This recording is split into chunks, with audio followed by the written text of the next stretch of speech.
I want to present Dr. Stephen Taylor. Dr. Taylor is board certified in general psychiatry, child and adolescent psychiatry, addiction psychiatry, and addiction medicine. Dr. Taylor is completing his 14th season as the medical director of the Player Assistance and Anti-Drug Program for the National Basketball Association and the National Basketball Players Association. Dr. Taylor also serves as the Chief Medical Officer of the Behavioral Health Division of Pathway Healthcare, which is a company that has opened and is operating 13 outpatient mental health and addiction treatment offices across Alabama, Mississippi, Tennessee, and Texas, and is currently working on opening additional offices in Louisiana and Virginia. He is a graduate of Harvard College with a Master of Public Health degree from the Harvard School of Public Health and a medical degree from Howard University College of Medicine. It is my pleasure to introduce Stephen Taylor, and please put any questions you have in the Q&A or chat. And Dr. Taylor, mic is yours. All right, thank you so much, Dr. Robertson, and thank you for giving me this great opportunity to speak with your audience about a topic that I find to be very, very important, even though on some levels it seems almost intuitively obvious. And what I mean by that is I'll start by just sharing a little brief story about myself, as I've been interested in working with people who have substance use disorder, both on the prevention end, working with youngsters, and on the treatment end, working with adolescents and adults who already have substance use disorder and are experiencing that disorder and suffering from that disorder from the time I was very, very young. And once I was a freshman in college, the summer after my freshman year of college, I had the opportunity to work in a hospital in the city where I grew up, where I was born and raised in Brooklyn, New York.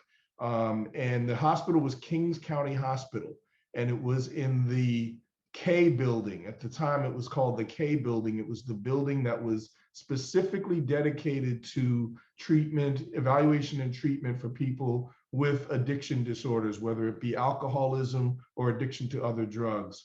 And I spent a summer, got a chance to get a summer job in between my freshman and sophomore year, years of college.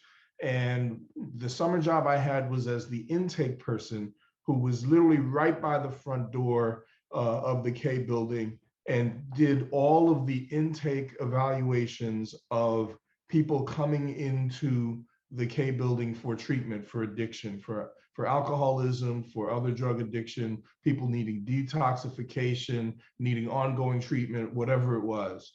And I had the chance to ask, all of these folks, all the questions that were on the intake form in terms of how long they'd been using drugs or how long they'd been drinking and how long it had been a problem for them and when they got started and how, various ways to try to get at the severity that it had reached in their lives. And I came away from that experience, from that summer, with a renewed understanding of what I wanted to do as a person treating people for substance use disorder. Obviously, I was already pre-med at that time, and I was working my way through the rather challenging pre-med curriculum at Harvard. But I came through that summer with an understanding that I actually wanted to work with young people. And the reason was because at that time I was 18, turning 19 years of age.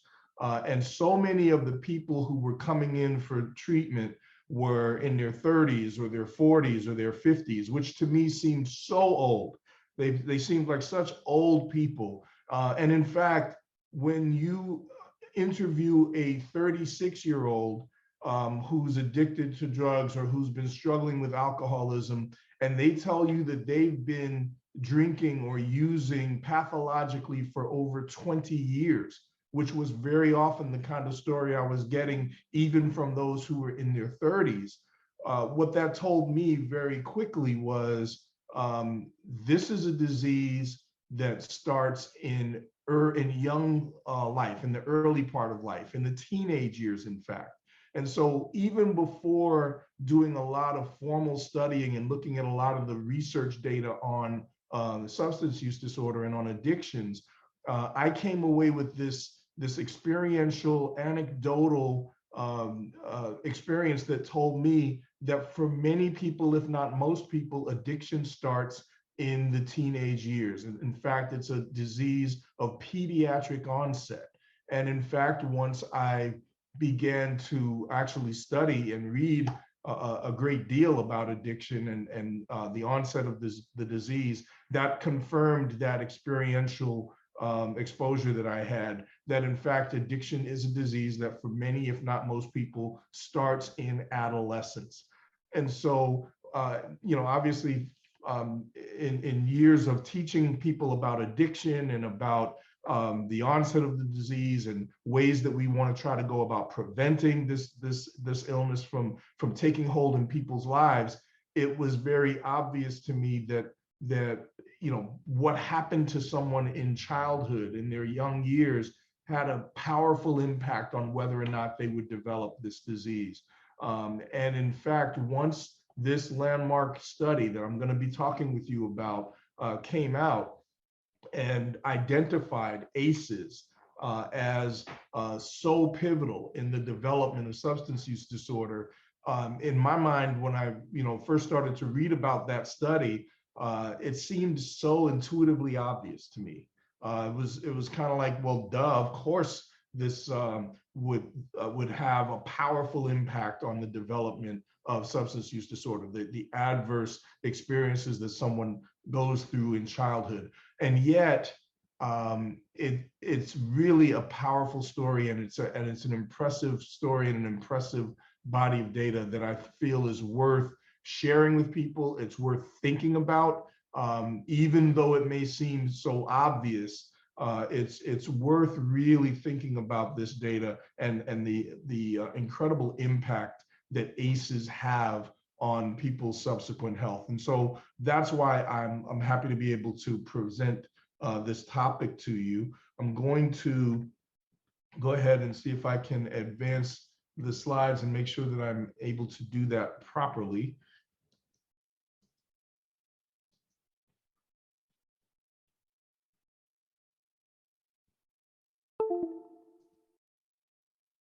Okay, here, I now see where I'm supposed to do that. So for the next slide, here is the agenda that I want us to discuss. This is sort of an outline of what we're going to be talking about. So first, we're going to go through an introduction to ACEs. What are ACEs? What are adverse childhood experiences as they've been defined by the research study? And I'll just give you a cautionary note that this doesn't mean that it's an absolutely comprehensive list of every possible adverse childhood experience that one can have, but it is a list of those that were actually studied and found in the research to be related to subsequent health issues.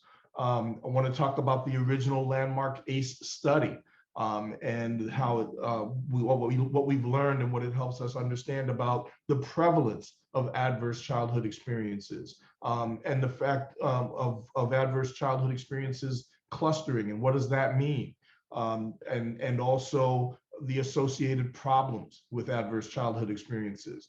And then, of course, what about replication and generalization of the ACE study? That was one landmark study in one place. Has it been replicated? Can we generalize the findings from that study? And then we'll talk about specifically this issue of ACEs and substance use and related behaviors. And then I also want to take an opportunity to touch on sort of the definition of addiction and some of those issues as well. So that's what we're going to cover today, and we will see how far we can go. So the adverse childhood experiences, a definition is that it is a stressful or traumatic event that occurs in childhood. And notice here, it looks specifically at ages 0 to 17. As a trained pediatrician, although I've not practiced in pediatrics, I did a combined residency in pediatrics, general psychiatry, and child and adolescent psychiatry before subsequently doing a fellowship in alcoholism and addiction. I'm very sensitive to the fact that one is not necessarily an adult once one is 18 years of age. And anyone who's ever raised a teenager can attest to that emphatically. But in fact, the American Academy of Pediatrics for a long time has defined adolescence as going up to the 22nd birthday. But we are talking here specifically about those ages 0 to 17, and we're looking at experiencing violence, abuse or neglect, or witnessing violence in the home or community, or having a family member attempt or die by suicide. These are some examples of adverse childhood experiences. And they are best understood as aspects of a child's environment that can undermine the sense of safety, stability, and bonding. And examples, again, of that can be growing up in a household with substance misuse, or mental health problems, or instability due to parental separation or incarceration. So those are just some examples of adverse childhood experiences by way of definition. So let's start with a poll question. And I think this is useful to get people thinking about this topic. Each of the following is on the list of the 10 generally recognized ACEs that might affect a child, except, and choice A, please feel free and weigh in on the poll. Choice A is parental divorce or separation. Choice B is history of bullying one's younger siblings. C is emotional neglect. D, mental illness in the household. And E is sexual abuse. And so let's see what people think about that. Please answer, and let's see what people come up with for that question.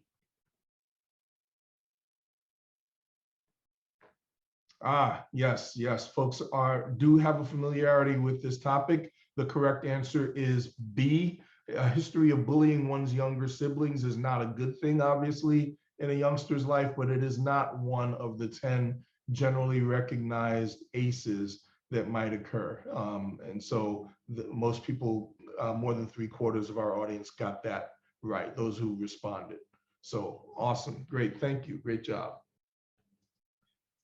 Now, the next slide is a nice pictorial representation of the ACEs. Whoops, I went too far. I'm gonna go back. This is a nice pictorial representation of the ACEs. And what we see here, physical abuse, emotional abuse, physical neglect, emotional neglect, a household member who suffers from mental health issues, a household member who's addicted to illegal drugs and or alcohol, sexual abuse, a household member who was incarcerated, loss of a parent due to death, divorce, or abandonment, and witnessing domestic violence against the mother, but really witnessing domestic violence in general. So these are sort of a pictorial representation of the 10 ACEs that have been identified. And as the slide here demonstrates, they have been linked to some significant adverse health outcomes, including risky health behaviors, chronic health conditions, low life potential, and early death. This is a more structured, formalized list of the ACEs, and this is based on principles of adolescent substance use disorder treatment, a research-based guide.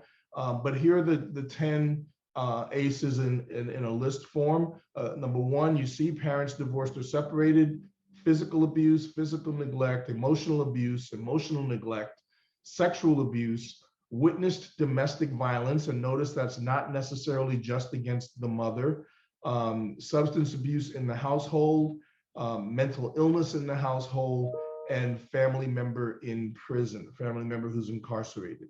So again, another way of looking at that list. So let's talk about the original study, the landmark ACE study that really uncovered all of this. This was a study that was conducted at Kaiser Permanente in Southern California, in fact, in San Diego. And it was conducted quite some time ago, really more than 25 years ago, from 1995 to 1997. The study authors were from Kaiser, were from the CDC, and also one from Emory University, actually, and one from the University of Arizona. Over 17,000 HMO members, over 17,000 were actually surveyed in this study. So not a small N, and actually a fairly impressive N when you think about it, a study like this. Mostly middle-class people, mostly white adults who had health insurance. So not a terribly heterogeneous population. They completed surveys regarding their childhood experiences and their current health status and behaviors. So that is the study that and the way they did the design. And this is what the findings showed, that adverse childhood experiences are common, that household dysfunction was one category that they used, and that was where they included substance abuse, and found that 27% of respondents responded with that. Parental separation or divorce for 23%, mental illness in the household for 17%, battered mother is the way it's listed here for 13%, criminal behavior for 6%, and that's presumably among people in the household who subsequently were incarcerated or removed from the household for that reason. Abuse, psychological abuse, 11%, physical abuse, 28% of respondents, sexual abuse, 21% of respondents. Think about that, 1 in 5. More than 1 in 5 of the people who responded experienced sexual abuse as a child. Neglect, emotional neglect, 15%, and then physical neglect, 10%. So these were the responses that they got in that ACE study. So here's poll question number 2. Which of the following statements is false? A, 2/3 of the general population has at least one ACE. 2, the clustering of 4 or more ACEs is associated with markedly increased likelihood of intravenous drug use and suicide attempts. Next, the landmark Kaiser ACE study occurred in a specific population of HMO patients in California and has never been replicated or validated in other populations. And D, according to the WHO, the World Health Organization, early death, i.e. premature mortality, is one of the associated problems that occur with ACEs. So, and again, I have not covered some of this I have covered already, but I'd just love to see what people think would be the correct answer to this question. Which of these statements is false? I'm going to pipe in just real quick, Dr. Taylor. Good. Having a little technical issue. I'm getting an error message with poll question number 2. So please put A, B, C, or D in the chat box so that Dr. Taylor can see that. I apologize for the issue. Thanks, Dr. Robertson, for letting us know. Folks are frantically putting in their answers in the chat box. And goodness gracious, I haven't seen a wrong answer yet. So this is pretty good. It suggests folks already have a good idea about this issue. We have a few C's and a few D's in there that I'm seeing. Yep. And so you know, I'll give a couple more seconds to folks to put in an educated guess. Again, keeping in mind that I haven't really covered some of this yet, and some of it I have. And then I'll go ahead and let you folks know that what the correct answer is. But I'm still seeing a couple of answers entered into the chat, so I want to give people a chance to respond.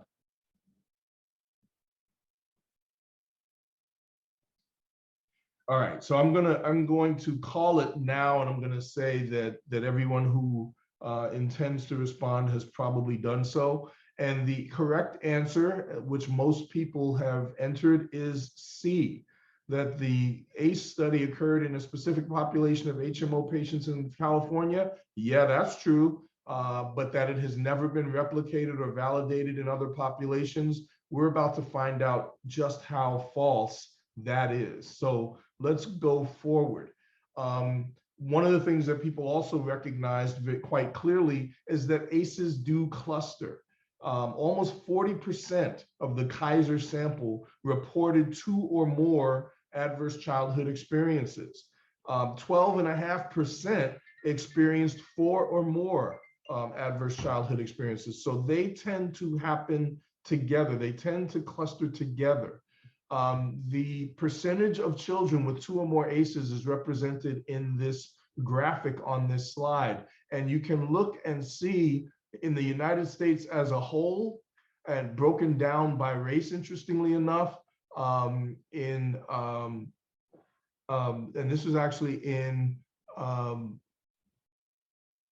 non-Hispanic whites, 19%, non-Hispanic blacks, 33% had 2 or more ACEs, non-Hispanic Asians, 5% had 2 or more ACEs, other non-Hispanic peoples, 26% had 2 or more ACEs, and among Hispanic peoples, 21% had 2 or more ACEs. And you can look at the similar data as you take subsets of the United States in mountain regions, in West, North, Central United States, represented by the color code that you see here, in East, North, Central United States, and you can see the numbers here. In New England, you can see the numbers here, and in the Mid-Atlantic states, in the South Atlantic, the East, South Central, the West, South Central, and the Pacific regions. And what you find is that the numbers are pretty consistent. I mean, obviously there's some variation, but in all of those regions, there are significant numbers of people, of children specifically, who have 2 or more ACEs. So ACEs tend to cluster, and oh, by the way, they cluster all over the country, not just in California. And so that was a very significant finding. And this was also a very helpful piece of data. So here's another graphic that tells us some more about the ACEs. What we find is that, in fact, traumatic events have negative lasting effects on health and well-being in a number of different areas. And so this is really important to notice here. Let's start up here where it says 4 or more ACEs.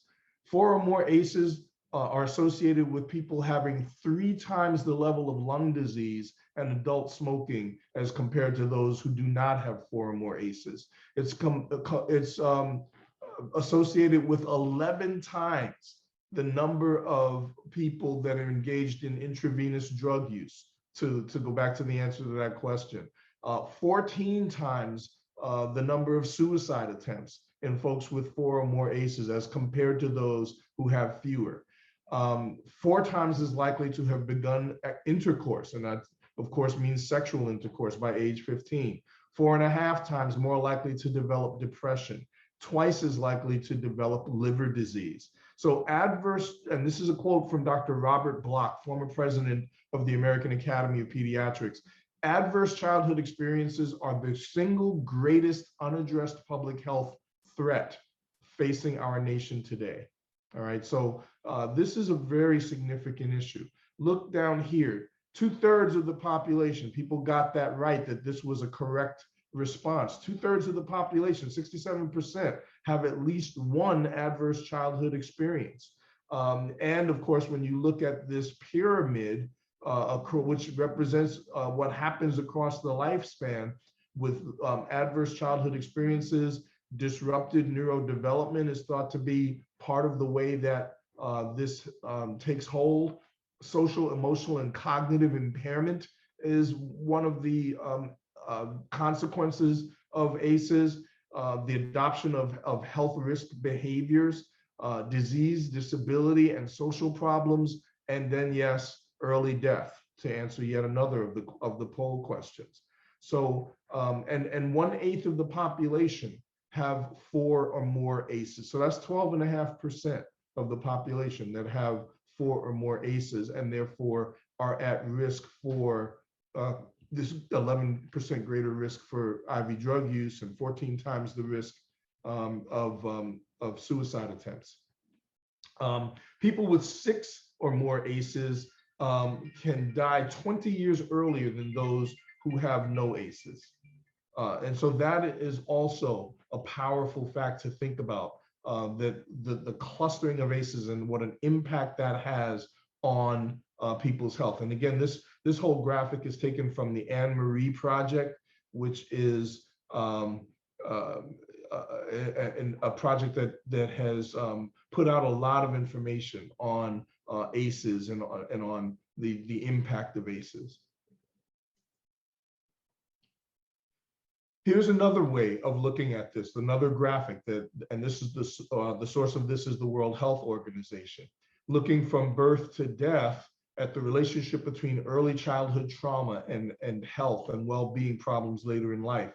And again, you see that same pyramid, that children are exposed to stressful events, their neurodevelopment is impaired, and that means impaired cognitive functioning, impaired ability to cope with negative or disruptive emotions. And then over time, and often this happens not over a long time, but already during adolescence, we're seeing this, unhealthy coping mechanisms that are adopted. And then of course, disease, disability, social problems develop, and again, premature morbidity and mortality. Another way of looking at this, and this is the fact that ACEs are strongly related to the development of various health problems throughout the lifespan. And again, I wanted to emphasize various health problems, not just mental health or what's considered to be mental health or substance use disorder. But here's adverse childhood experiences related to injury, traumatic brain injury, fractures, burns, adverse childhood experiences related to depression, anxiety, suicide, and PTSD. We've touched on a little bit, but recognize that this is all a part of what can result from adverse childhood experiences. Unintended pregnancy, obviously, if adolescents are several times more likely to engage in sexual intercourse before age 15, then stands to reason we would see unintended pregnancy, pregnancy complications, fetal death, and in fact, we do see that. We see infectious disease, HIV and STDs, chronic disease, even cancer and diabetes are increased in people with adverse childhood experiences. And then of course, the topic we wanted to talk about, alcohol and drug use, and then related to that, unsafe sex, I touched on before, and even educational and occupational outcomes are adversely affected by adverse childhood experiences. And again, not terribly difficult to understand how that would work. But that, so many aspects of life and health are powerfully and very adversely impacted by adverse childhood experiences. So there's a dose-response relationship, obviously, and we talked about the fact that people who have 4 or more ACEs and all of the ways that they have much more profound impairment in their lives and in their health, and then even touched on the fact that if someone has 6 or more ACEs, that they literally will live 20 years less long or at risk for it. This is the ACE score questionnaire.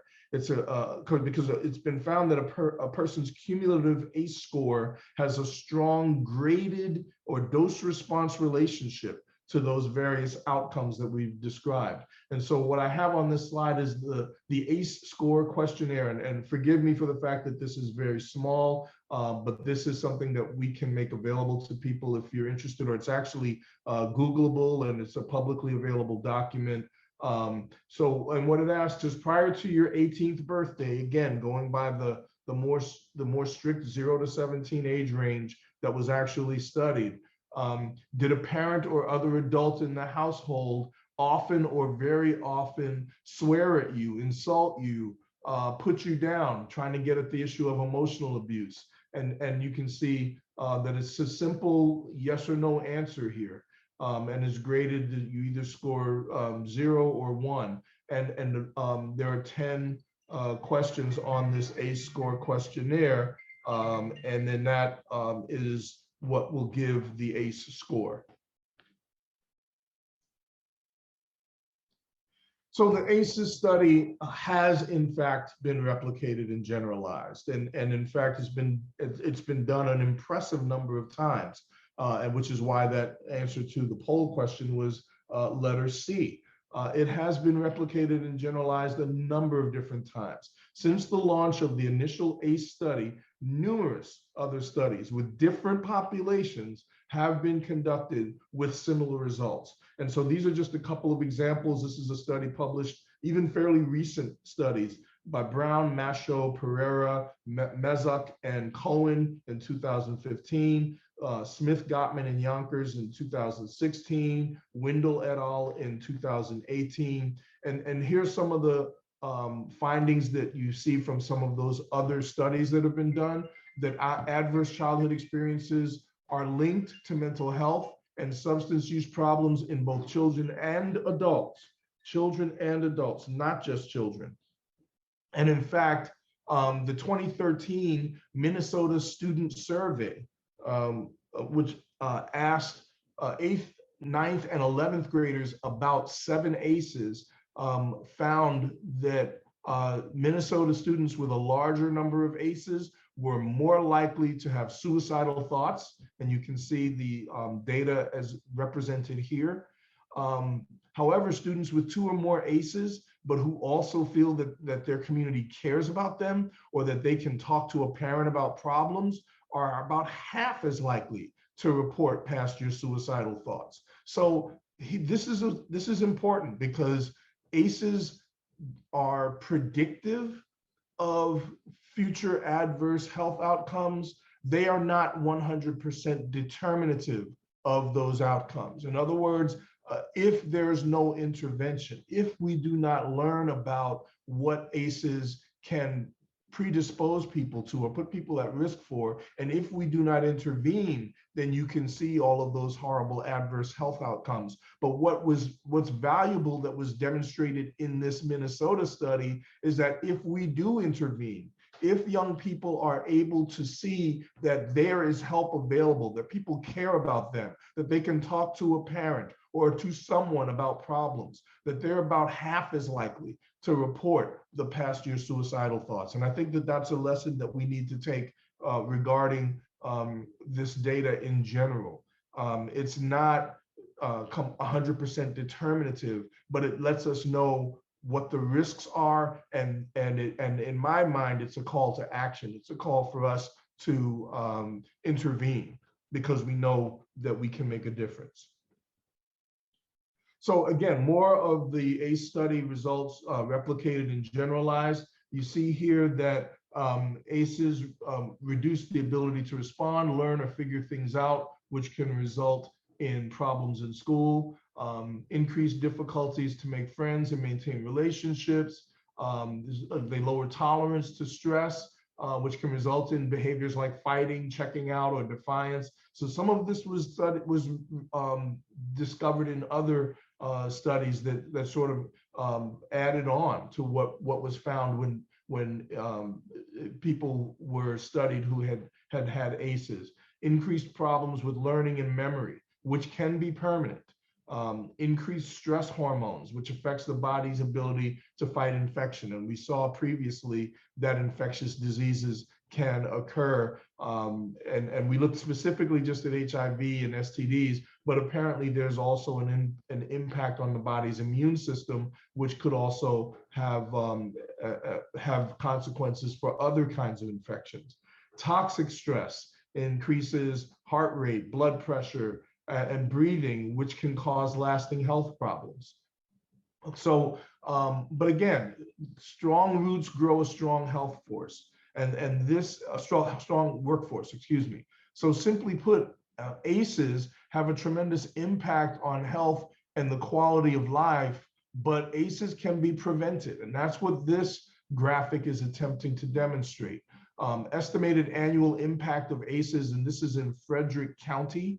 And what it shows is, and this is kind of small and hard to read, but it just demonstrates predictability, for example, productivity losses, excuse me, for of $28.6 million. Child welfare costs, $1.5 million. Criminal justice costs, $1.5 million. So now you're getting to the costs on society of having children who are going through significant numbers of adverse experiences. And yet here's information on the benefits of early childhood support. And what we see is increased life expectancy, increased work attendance and productivity, and there's a reflection in health costs, and in the sense of a reduction in health costs, and they're less likely to use illegal drugs. So again, ACEs let us know that people are at risk, and they do have a tremendous cost to the individual and to the society at large. Intervening when we recognize that people have ACEs, intervening brings about significant improvement in the potential outcomes. And so it's well worth intervening. Poll question number 3. ACEs are only associated with increased risk of psychiatric illness and or substance use disorder in adolescents and young adults. Answer true or false. And I don't know, Dr. Robertson, if we were able to get the technology going better, if we'll just have people answer this in the chat. Please feel free. Please answer this in the chat. Sorry. Not a problem, not a problem. True or false? Or A or B, you can just do it with a letter, A or B. ACEs are only associated with increased risk of psychiatric illness and or substance use disorder in adolescents and young adults. I mean, after all, we're talking about things that are happening to people in childhood. What do you think? I'm seeing a whole lot of B's that are coming in from the audience. A lot of people think that this statement is false. Keep them coming, keep them coming. Please answer.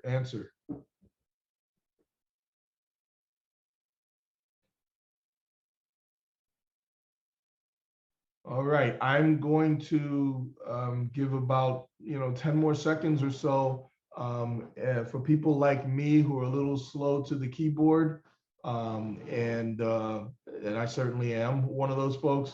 But so I'll give a few more seconds, and then we'll go ahead and call it and let people know what apparently is already abundantly obvious to this very smart audience. And the answer to this question is B, false. It is not true that ACEs are only associated with increased risk for psychiatric illness and substance use disorder in adolescents and young adults. And let's see why that is false. Let's look at the relationship of ACEs to substance use and related behaviors.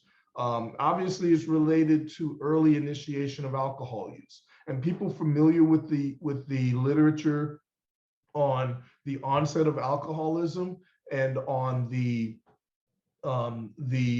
course of the disease of alcoholism will recall that it's been studied and demonstrated pretty definitively that for a young person to begin drinking alcohol from the age of 15 results in at least a fourfold greater risk of that person developing an alcohol use disorder.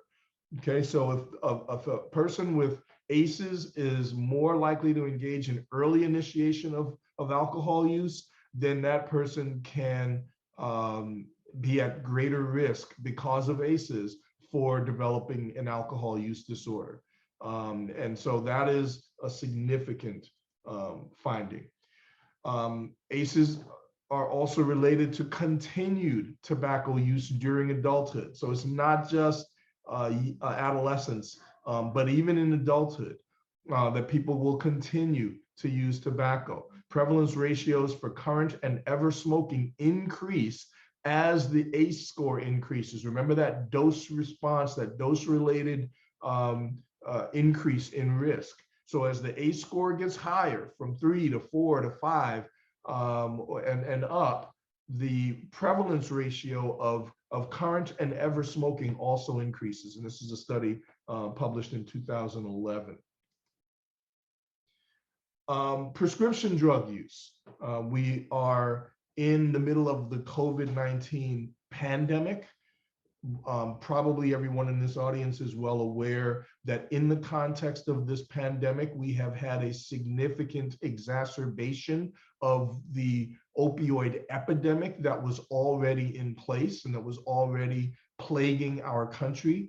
And in fact, opioid-related deaths have increased traumatically and dramatically during this COVID-19 pandemic, to the point where the number during this year or so that was studied during the COVID-19 pandemic was 81,000 drug overdose deaths, which is the highest number ever recorded in a one-year period. All right, we're literally setting records on opioid-related deaths during this COVID-19 pandemic. And so it's relevant that people with ACEs, with higher ACE scores, are at increased risk for prescription drug use. For every additional ACE score, the rate of number of prescription drugs used increased by 62%. All right, and this was a study that was just published 4 years ago by Foster and that group. Also, here's the slide that sort of definitively, if you weren't convinced before this slide, here's the slide that definitively proves that the answer to that question was false and that everybody here got it right. The higher risk of psychiatric illness and or substance use disorder as an older adult, as a 50-plus-year-old, and I actually am not sure I like that term older, because I'm over 50, but I don't think of myself as older, but okay. But the higher risk of psychiatric illness in folks our age, psychiatric illness and or substance use disorder is seen with people who have ACEs, such as child abuse, physical, sexual, psychological abuse, and parental SUD associated with a higher risk of developing a psych disorder. So not just in children, not just in adolescents, not just in younger adults, but even in us old folks, 50 and over, there's an increased risk of psychiatric illness and or substance use disorder based on the ACEs, the adverse childhood experiences that we experienced way back when we were under 18 years of age. That is a significant finding. And again, a study fairly recently published in 2017. All right, I'm going to stop here a little early. I want to give people a chance to ask questions, and please enter your questions in the chat. Also, other observations, discussion points that you find relevant, please contribute with those. This is my information, it's my email address. Feel free to email me if you have a question that you don't remember right now to ask, but I wanted to open it up and give people an opportunity to ask questions, and hopefully we can engage in a good discussion.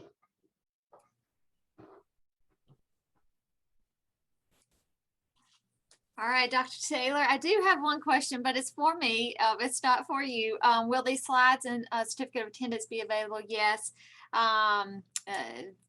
Once we get them approved, they will be posted and a link will be sent out to anybody who's attended, and you can access them at that time. So once they are, I'll send out an email. I did post, Dr. Taylor, the link to the PDF for the questionnaire in the chat box for people to access. And I wanted to ask a question about that myself. How do you recommend that providers and other healthcare professionals utilize that questionnaire, or do you recommend that I definitely do recommend utilizing that questionnaire. And one of the ways that it can be done is as a part of your initial screening evaluation of patients. Many mental health care providers will use a number of different screening instruments like the PHQ-9, which is the patient health questionnaire that gives a good screening for major depressive disorder, or the GAD-7, the generalized anxiety disorder screening instrument. I would recommend using that ACE questionnaire at the same time and in the same way when you're first evaluating someone, to have them go ahead and fill in that ACE questionnaire, and you can have the ACE score along with the score on the PHQ-9 and the score on the GAD-7 and maybe the score on the MDQ, looking for bipolar disorder or the manic symptoms of bipolar disorder. I think it's well worth utilizing that, since we've seen that ACEs have such a powerful impact on the health outcomes of the people we take care of. Why not use it and use it every single time with every single person as a general screening instrument? I think that's that's the way we use it in our offices at Pathway Healthcare. I strongly recommend that people use it that way. And I have a question that was posted on a similar view. As a maternity provider, should I start screening my maternity patients with the ACE questionnaire? I think that's an awesome idea. One of the things that we know is that people who have themselves been abused, have been victims of abuse or survivors of abuse, a certain percentage of them are more likely to then engage in that same behavior. And so one of the things in terms of anticipatory guidance, in terms of recommending parenting help and addressing the stressors that a person may be experiencing in their current life, and in their current life circumstances, with an eye out for trying to decrease the stress on a person that might put them at risk for engaging in abusive behavior.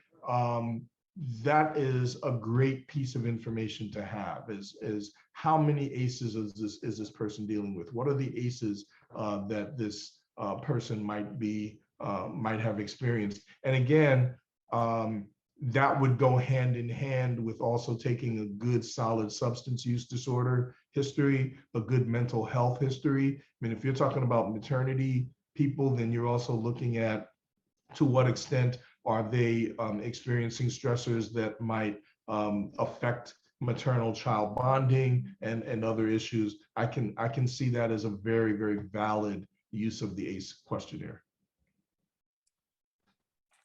All right, so in regards to the ACE questionnaire, if the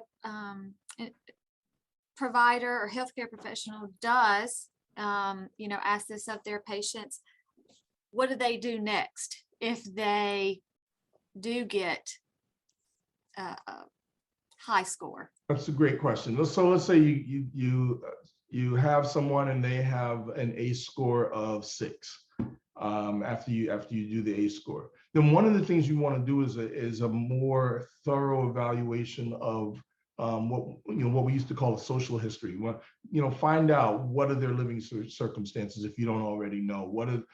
Who are they living with? What is the situation in which they're living? Who are the significant others? Who are the people in their household currently? And what are the issues that they're dealing with, whether it's someone else in the household with a substance use disorder, or whether the person themselves has substance use disorder or a history of mental health issues. Get a sense of their coping mechanisms and their outlets for handling stress. And anywhere where there's something that would suggest a red flag, you want to put in place as soon as possible ways to support them. And so whether it's social services that might need to be brought to bear to help people out, whether it's additional counseling services, if you're not actually a mental health professional yourself, you may want to refer that person for mental health support and services. Depending on what you find, but the ACE scores should be, as I tried to emphasize, the fact that ACE scores do not mean that the person's at increased risk, but it does not mean that the person is doomed to have a terrible outcome. It means that if we intervene, and we should intervene, we can make a difference. And so the question then is, get more specific in figuring out in what area of this person's life might they need intervention that can help decrease the risk of that ACE score resulting in some kind of adverse health outcome or shortened life expectancy. Wonderful, thank you. I don't see any more questions, so I want to give people just a few minutes to put any additional questions in the box that either the Q&A or the chat that they might have. So please take a few minutes to do that. And while you are thinking on a question, I'm going to ask Dr. Taylor, get another one. You've presented this topic a lot, and so what is the main takeaway that you hope that the attendees have when they leave? So the main takeaway is this: as we saw, a great many people in this population, more than we might expect, have experienced ACEs. 2/3 of the population has experienced at least one. 12.5% have experienced 4 or more. ACEs are prevalent. We need to be looking out for them. So, in medical school, we were taught, always have a high index of suspicion. You can't make the diagnosis that you don't think about. We were taught that from day one of medical school. So recognize that ACEs are prevalent, that ACEs are something that you should actively focus on, actively look for, and try to find in the people that you take care of. And then once you find them, recognize that that's a call to action. That means time to intervene. And there may be some detective work in figuring out exactly in what way one needs to intervene.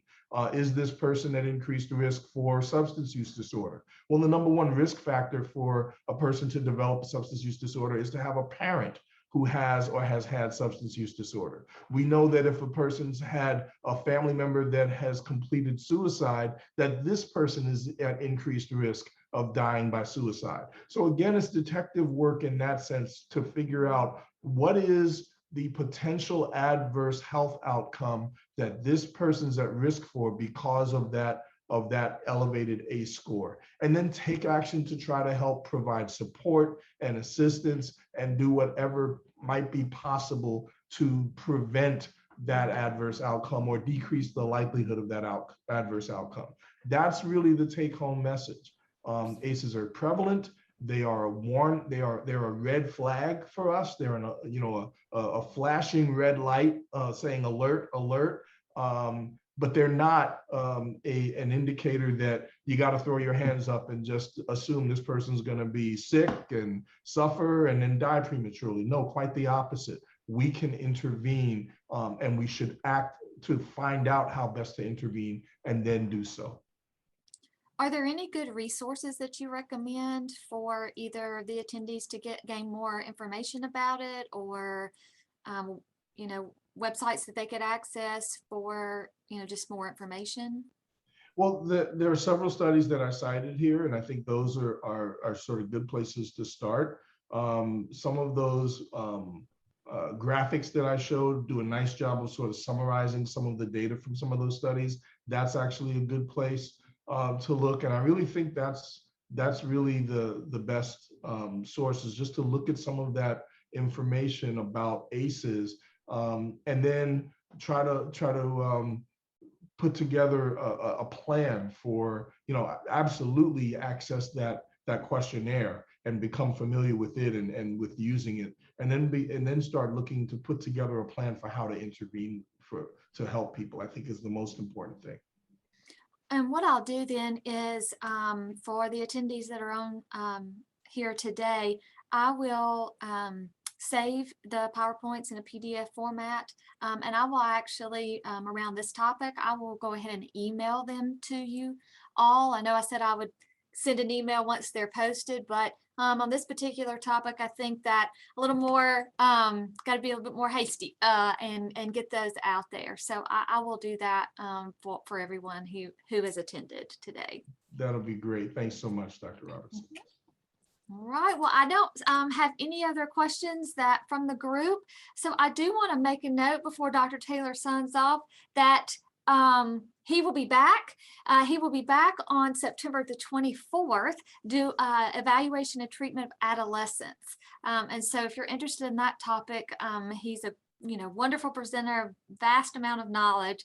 And so it'll be a great presentation as well. Same time, as they say, same time, same back channel or same back place. And at 1 to 2, and I'll be sending the link. So please sign up for those. And if you have any issues signing up for any of the remaining webinars, please shoot me an email. These are the last ones that we have on the calendar for this year. So thank you. Thank you, Dr. Taylor. We sure appreciate it. And we will see you here in the next 2 weeks. Great. Looking forward to it. All Thanks right. so much, Thank Dr. you. Robinson. Uh-huh. Bye, everybody. Thank y'all. Bye.